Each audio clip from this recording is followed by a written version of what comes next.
नमस्कार मित्रों। Social media पर मैंने एक राष्ट्रवादी सज्जन को ये कहते सुना कि हिंदू मुस्लिम एकता सबसे अच्छी 1857 की क्रांति के समय देखने को मिली थी। मैं उन सज्जन की मंशा पर प्रश्न नहीं उठा रहा हूँ।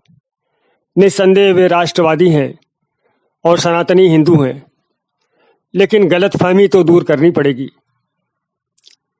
1857 की क्रांति का नेता कौन था? बहादुर शाह जफर? कौन था ये अंतिम मुगल बादशाह? 1857 की क्रांति का उद्देश्य क्या था? भारत से अंग्रेजों को निकालकर मुगल शासन की स्थापना करना। सत्ता किसे मिलती? मुगलों को। कुछ समझे आप? किस तरह ये लोग आपका इस्तेमाल कर जाते हैं और आपको पता ही नहीं चलता। पानीपत का तृतीय युद्ध याद कीजिए। किस तरह अब्दाली को शाह वली उल्लाह ने भारत को काफिरों के प्रभाव से मुक्त कराने के लिए आमंत्रित किया था। उसका पक्का विश्वास था कि केवल मुस्लिम ही भारत पर शासन करने के योग्य हैं और यदि हिंदू ऐसा चाहते हैं तो उन्हें इस्लाम में कन्वर्ट होना पड़ेगा। वली उल्लाह ने अब्दाली को चिट्ठियां लिखी और कहा कि जब वह भारत पर हमला करेगा तो उसे यहां हर तरह का सहयोग मिलेगा।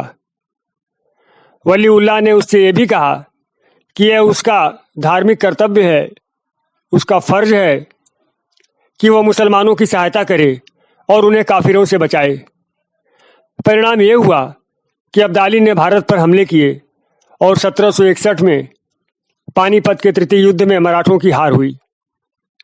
यहाँ यह भी जानना आवश्यक है कि अब्दाली के मददगार भारत में केवल शाह वली उल्लाह ही नहीं थे। नजीबुद्दौला के नेतृत्व में रोहिल्लाओं ने, नवाब के अफगानों और अवध के नवाब सुजाउद्दौला ने भी अब्दाली का साथ दिया। तात्पर्य ये कि इस्लाम की स्थापना के लिए ये मिलकर काम किए, जबकि हिंदू इस दौरान विभाजित रहे। पानीपत के तृतीय युद्ध में मराठों की हार का एक प्रमुख कारण यह भी था।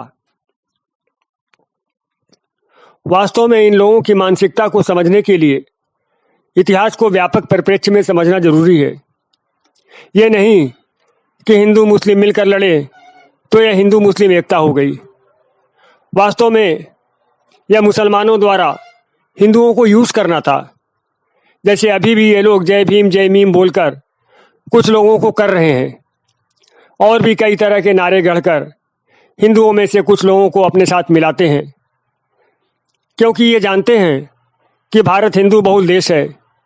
यह मध्यकाल तो है नहीं कि हिंदू भले ही 90% से ऊपर हों, लेकिन उनकी आवाज का कोई मतलब नहीं, बल्कि वे तो आवाज उस समय उठा भी नहीं सकते थे, उठाते तो कुचल दिए जाते। लेकिन आज हिंदुओं के स्वर में शक्ति है, इसलिए ऐसा पाखंड ये करते हैं, वो भी तब तक जब तक स्वयं सक्षम नहीं हो जाते। सक्षम हो जाने पर क्या करते हैं वह हम अफगानिस्तान, पाकिस्तान और बांग्लादेश में देख सकते हैं। ये कितने ट्रिक से काम करते हैं कि आपको पता भी नहीं चलता। हजारों राजपूतों की हत्या करने वाला अकबर राजपूतों का मित्र बन गया और राजपूतों को ही राजपूतों के विरुद्ध इस्तेमाल कर गया। मित्रता के नाम पर राजपूतों की स्त्रियों से वह विवाह करता रहा और राजपूत इसे मैत्री समझते रहे।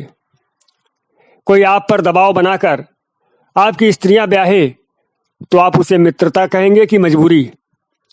राजपूत जैसे पानीदार लोग, स्वाभिमानी लोग मुगलों को अपनी बेटियां कैसे ब्याह सकते थे बिना किसी व्यवस्था के? औरंगजेब को कैसे भूल गए हम? टीपू सुल्तान को कैसे भूल गए? 1857 की क्रांति हिंदू मुस्लिम एकता का प्रमाण थी, तो यह एकता बाद में कहां चली गई? थोड़े समय बाद ही वंदे मातरम लिखा बंकिम चंद्र चटर्जी ने। इसका विरोध क्यों हुआ? खिलाफत के बहाने मोपला दंगे क्यों हुए? जिन्ना को इतना जबरदस्त समर्थन क्यों मिला? हिंदू विरोधी दंगे क्यों हुए?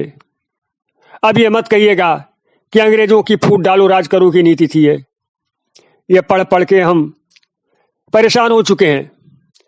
और इसके अंदर की सच्चाई हम जानते हैं। अरे यदि ऐसा था तो हिंदुओं ने क्यों नहीं दंगे शुरू किए? अंग्रेजों की फूट डालो राज करो की नीति ही चलनी थी तो हिंदुओं ने क्यों नहीं मुसलमानों के विरुद्ध दंगे शुरू किए? हिंदुओं ने प्रतिक्रिया की थी आत्मरक्षा में, लेकिन दंगे उन्होंने शुरू नहीं किए थे।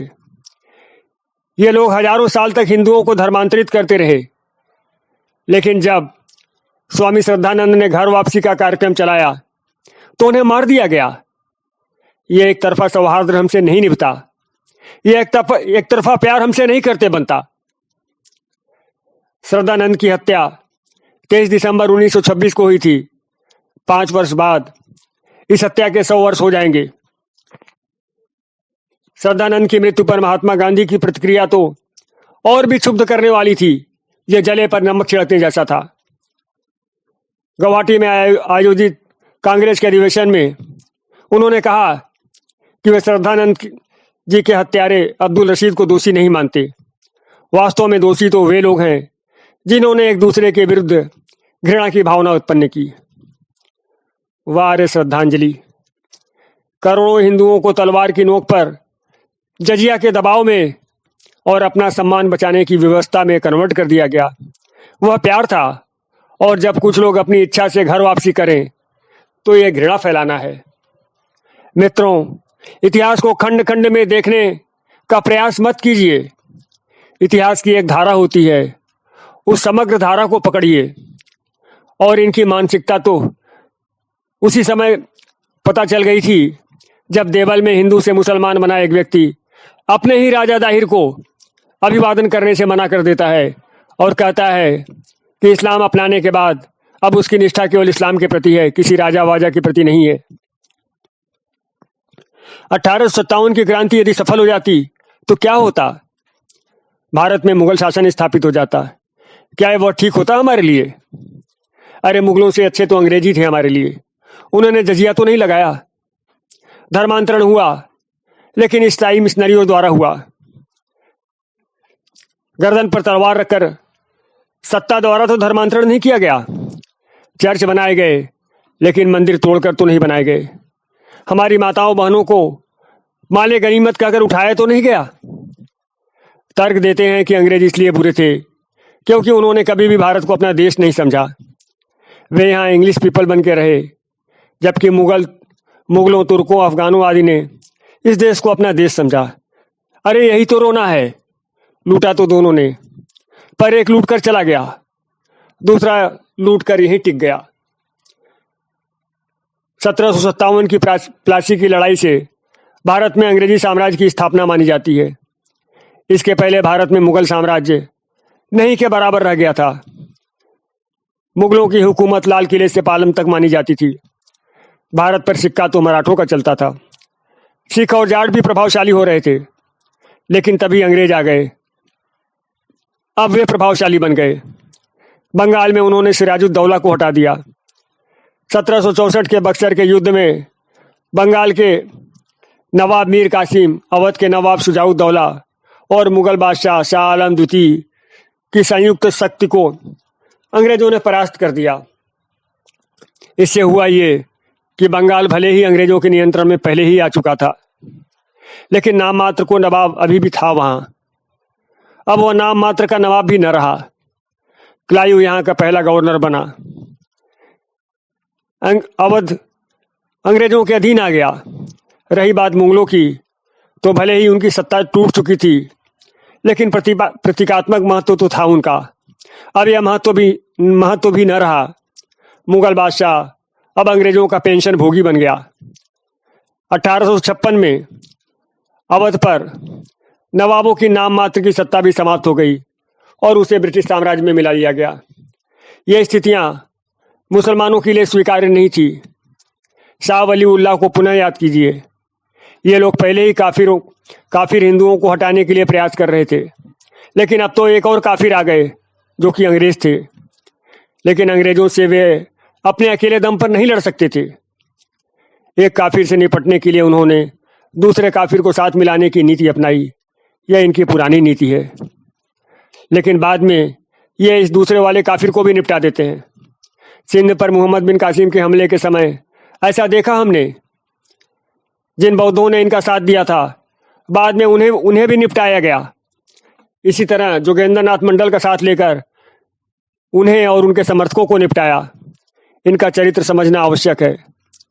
1857 की क्रांति में इन्हें मौका मिल गया एक काफिर के विरुद्ध दूसरे काफिर का साथ लेने का। हिंदू खुश थे कि मुसलमानों को साथ लेकर वे अंग्रेजों को निकाल बाहर करेंगे, लेकिन उन्हें नहीं पता था कि इसके बाद आएगा कौन। एक और उदाहरण देखिए। खिलाफत आंदोलन के समय इन्होंने हिंदुओं का सहयोग लिया और फिर मुआवला दंगों के समय मालाबार के हिंदुओं को निपटाया। इसी तरह स्वतंत्रता आंदोलन के दौरान भी इन्होंने जो कुछ भी किया हो, लेकिन अंततः किया क्या? देश को तोड़ दिया।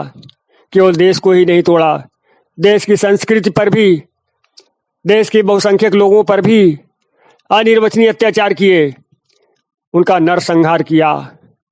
मित्रों, इतिहास केवल घटनाएं नहीं है, इतिहास एक दृष्टि भी है।